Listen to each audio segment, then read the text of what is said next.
कभी सोचा है कि क्या एक दिन का अखबार, सिर्फ एक दिन का, पूरे देश की कहानी बता सकता है? मतलब उसकी धड़कन, उसकी उम्मीदें, उसकी मुश्किलें, सब कुछ, बस कुछ पन्नों में। चलिए, आज हम सब मिलकर ठीक यही करने की कोशिश करते हैं।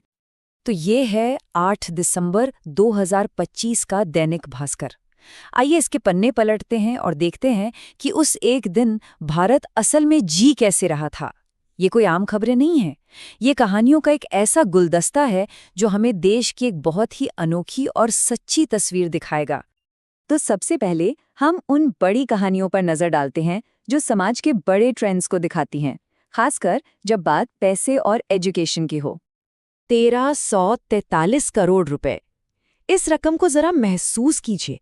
ये बस एक नंबर नहीं है, ये एक चौंका देने वाली संख्या है। लेकिन इसके पीछे जो कहानी है ना, वो इससे भी ज्यादा हैरान कर देगी। तो सवाल यही उठता है कि भाई इतना सारा पैसा जिसका कोई मालिक ही नहीं है, ये आ कहां से रहा है? ये किसी फाइनेंशियल मिस्ट्री से कम नहीं लगता है ना? तो बात यह है कि ये पूरी रकम हरियाणा के लगभग 34.5 लाख बैंक खातों में लावारिस पड़ी है। सोचिए, ये उन लोगों का पैसा है जिनका या तो कोई वारिस नहीं है या वो इन खातों के बारे में शायद पूरी तरह से भूल चुके हैं। और अब बैंक कोशिश कर रहे हैं कि इन मालिकों को किसी तरह ढूंढा जाए। ये खबर हमारे देश के फाइनेंशियल सिस्टम और लोगों की बदलती जिंदगियों पर एक बहुत दिलचस्प सवाल खड़ा करती है।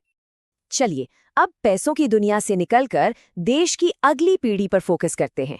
अखबार के पन्ने कुछ कमाल की प्रतिभा और एजुकेशन से जुड़ी प्रेरणा देने वाली कहानियों से भी भरे हुए हैं। एक ही दिन और देश के अलग अलग कोनों में हमारे युवा दिमाग क्या कुछ कमाल कर रहे हैं। देखिए, एक तरफ तमिलनाडु का एक क्लासरूम है, तो दूसरी तरफ उत्तर प्रदेश की एक नन्ही सी जीनियस। ये तस्वीर भारत के रोशन भविष्य की एक उम्मीद जगाती है। जरा देखिए, पंजाब में एक स्कूल को उसकी मॉडर्न पढ़ाई के लिए देश में बेस्ट रेटिंग मिलती है। फिर उत्तर प्रदेश में एक छोटा सा बच्चा है जिसने पूरी रामायण याद कर ली है, सोचकर ही यकीन नहीं होता। और पश्चिम बंगाल में एक दृष्टिबाधित छात्रा ने अपने जैसे दूसरे स्टूडेंट्स के लिए एक अनोखा ऑडियो टैक्टाइल डिक्शनरी ही बना दिया। ये कहानियां हमें बताती हैं कि हमारे देश में टैलेंट और इनोवेशन की कोई कमी नहीं है, बस मौके की जरूरत है। लेकिन एक दिन में सिर्फ अच्छी खबरें ही नहीं होती, इसमें गहरे दुख और त्रासदियां भी छिपी होती हैं। अब हम एक ऐसी ही दिल को दहला देने वाली घटना पर नजर डालेंगे। ये तस्वीर गोवा की है। यहाँ क्रिसमस और नए साल का जश्न मनाने के लिए एक पार्टी चल रही थी, जो एक भयानक आग की चपेट में आ गई। खुशियों का माहौल एक पल में मातम में बदल गया। 25। ये सिर्फ एक संख्या नहीं है, ये 25 जिंदगियां हैं, 25 कहानियां हैं जो उस रात अचानक खत्म हो गईं। इस एक नंबर में उस ट्रेजेडी का पूरा दर्द समाया हुआ है। जैसा कि अखबार में बताया गया है, ये हादसा पणजी में हुआ। जब आग लगी तो लोग अपनी जान बचाने के लिए भागे, लेकिन अफसोस कि वो फंस गए। ये सोचना भी मुश्किल है कि उस वक्त वहां क्या माहौल रहा होगा। रिपोर्ट्स में एक बात जो बार बार सामने आ रही है वो है आग की रफ्तार। वो इतनी तेजी से फैली कि किसी को भी सोचने या समझने का मौका ही नहीं मिला। ये एक लाइन उस पल के खौफ और अफरा तफरी को बयां करने के लिए काफी है। चलिए, अब उन सिस्टम्स पर नजर डालते हैं जो हमारी रोजमर्रा की जिंदगी को चलाते हैं, यानी कि पॉलिटिक्स, इंफ्रास्ट्रक्चर और इनसे पैदा होने वाले टकराव। ये तस्वीर दिल्ली की है, जहां एक पंचायत बुलाई गई है। मुद्दा क्या है? एक नाबालिग के कथित तौर पर जबरन धर्म परिवर्तन का। इस मामले में 15 लोगों को गिरफ्तार भी किया गया है। ये घटना दिखाती है कि कैसे एक लोकल विवाद भी बहुत आसानी से राष्ट्रीय स्तर पर तनाव की वजह बन सकता है। और यहाँ हमें ये देखने को मिलता है कि तरक्की की एक कीमत भी होती है। एक तरफ रेलवे अंडरपास बनाने के लिए पुरानी इमारतों को तोड़ा जा रहा है, तो दूसरी तरफ पाटन में एक मूर्ति लगाने के लिए 80 झुग्गियों को हटाने की तैयारी है। दोनों ही खबरें विकास और विस्थापन के बीच के एक बहुत ही मुश्किल रिश्ते को दिखाती हैं।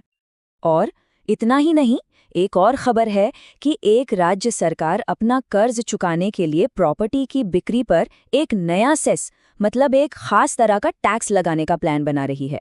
ये एक और उदाहरण है कि कैसे सरकार की आर्थिक नीतियां सीधे सीधे आम आदमी की जेब पर असर डालती हैं।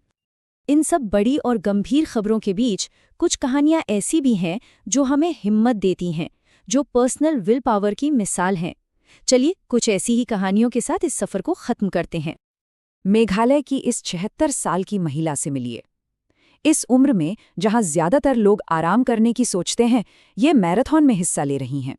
इनकी कहानी उम्र की हर सीमा को तोड़ती है और हमें याद दिलाती है कि अगर जज्बा हो तो कुछ भी नामुमकिन नहीं है। और आखिर में तमिलनाडु के इन सुपर किड्स को देखिए। ये बच्चे एक या दो नहीं बल्कि अंग्रेजी, फ्रेंच और हिंदी जैसी 5 भाषाएं एक साथ सीख रहे हैं। ये कहानी हमें एक उम्मीद देती है, एक रोशन भविष्य की झलक दिखाती है। तो एक दिन के अखबार के जरिए हमने पूरे देश का एक चक्कर लगा लिया। हमने दौलत की चमक देखी, टैलेंट की उड़ान देखी, त्रासदी का अंधेरा देखा और हिम्मत की रोशनी भी पाई। अब एक सवाल मन में आता है, आज की इन सुर्खियों में से कौन सी कहानी आने वाले कल का इतिहास लिखेगी? इसका जवाब तो सिर्फ वक्त ही देगा।